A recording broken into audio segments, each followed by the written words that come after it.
পিৎজার উপকরণ ছাড়া, যেমন চিজ ছাড়াই কিন্তু আজকে আপনাদের সহজভাবে একটা পিৎজা তৈরি করে দেখাবো। আর এই যে পিৎজাটা আমি শর্টকাটে যেভাবে দেখানো যায় সেই পিৎজাটা আমি দেখাচ্ছি। তো হ্যালো এভরিওয়ান, আসসালামু আলাইকুম। কেমন আছেন সবাই? Welcome back to my channel. প্রথমে আমার চ্যানেলটা সাবস্ক্রাইব করে রাখবেন, যারা এখনও সাবস্ক্রাইব করেননি দ্রুত সাবস্ক্রাইব করে নেন, কারণ নিত্য নতুন ভিডিও আমার চ্যানেলে দিয়ে দেবো আমার ভিউয়ার্সদের জন্য। তো সহজভাবে ভিডিও পেতে কিন্তু আমার চ্যানেলটা আপনাদের ফলো করতেই হবে।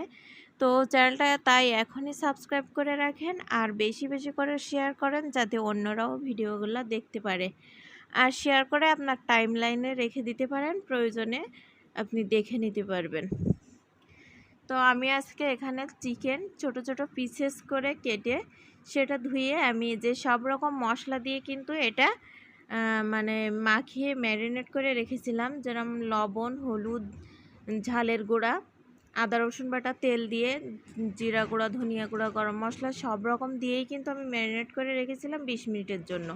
তারপরে তেলে দিয়ে আমি এটা ভেজে নিচ্ছি, এই যে মানে সিদ্ধ করে নেব পুরাটাই।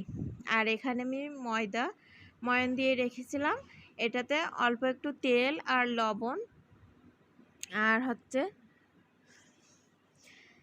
লবণ আর সামান্য একটু চিনি, মানে 1 চা চামচের মতো চিনি আমি এখানে দিয়ে দিয়েছিলাম।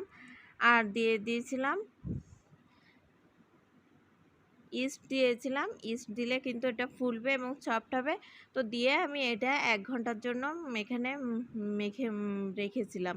তো তারপরে এই যে আমি 2টা ডো তৈরি করে, এখানে আমার 2টা হবে, আমার 1 কাপ পরিমাণ ময়দা দিয়ে কিন্তু 2টার পিৎজা হয়ে যাবে। তো এই পিৎজাটা আমি ফ্রাই প্যানে পাতলা করে একটা লেয়ার করে রুটি করে নিয়ে নিলাম। আর তারপরে কাঁটা চামচ দিয়ে ছিদ্র করে দিয়ে সেখানে আমি টমেটো সস দিয়ে দিলাম। আর তারপরে যে আমি চিকেনটা রান্না করে নিয়েছি, এই চিকেনে কিন্তু আপনারা চাইলে সবজিও দিতে পারেন। এখানে আমি সবজি দিয়েছি। তো তারপরে এই সবজি দিয়ে এটা রান্না করার পরে ব্যাস এটা উপরে কিন্তু দিয়ে দিলাম। দিয়ে সুন্দর করে আমি একটা চামচ দিয়ে সব জায়গায় যেন ভালোভাবে মানে পৌঁছে যায় সেইভাবে দিয়ে দিলাম। আর এখানে দিয়ে দিচ্ছি আমি কাঁচা পেঁয়াজ কুচি দিয়ে দিচ্ছি। তো যেহেতু বলেছি ঘরে থাকা উপকরণ দিয়ে পিৎজা হবে, সেহেতু সহজভাবেই পিৎজাটা তৈরি করে দেবো। আর এখানে আমার মানে ছানা ছিল, তো আমি ছানাটা রেডি রেখে দেই। তো ছানা ছিল, আমি আজকে চিজের বদলে ছানাটা ইউজ করব। তো এটা কিন্তু আপনার চিজের স্বাদটা এনে দেবে।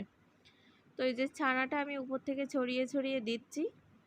আর দেওয়ার পরে একদম মিডিয়াম লো আছে আমি এটা রেখে দেব। এটা কিন্তু আপনার হতে 15 মিনিট 10 থেকে 15 মিনিটের মধ্যে এই পিৎজাটা আপনার হয়ে যাবে। তারপরে ঢাকনা দিয়ে এই যে ঢেকে দিচ্ছি ভালো করে।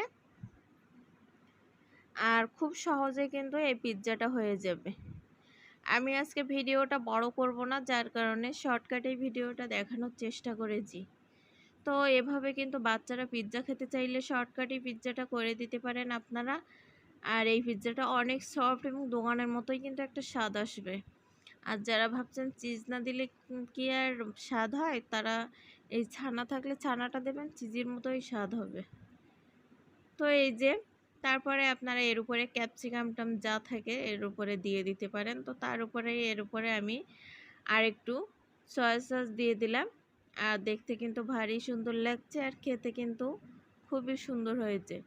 তো শর্টকাট কোনো ঝামেলাবিহীন কোনো কিছু না থাকলেও আপনারা এই পিৎজাটা তৈরি করে কিন্তু বাচ্চাদের বা মেহমানদের দিতে পারবেন ঝটপট। তো এইভাবে পিৎজাটা তৈরি করবেন। আর আমার চ্যানেলটা সাবস্ক্রাইব করে রাখবেন।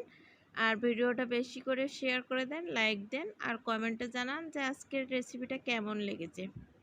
তো এইভাবে শর্টকাট পিৎজা তৈরি করে সবাইকে সন্তুষ্ট হন আর নিজেও আনন্দ পান। আল্লাহ হাফেজ।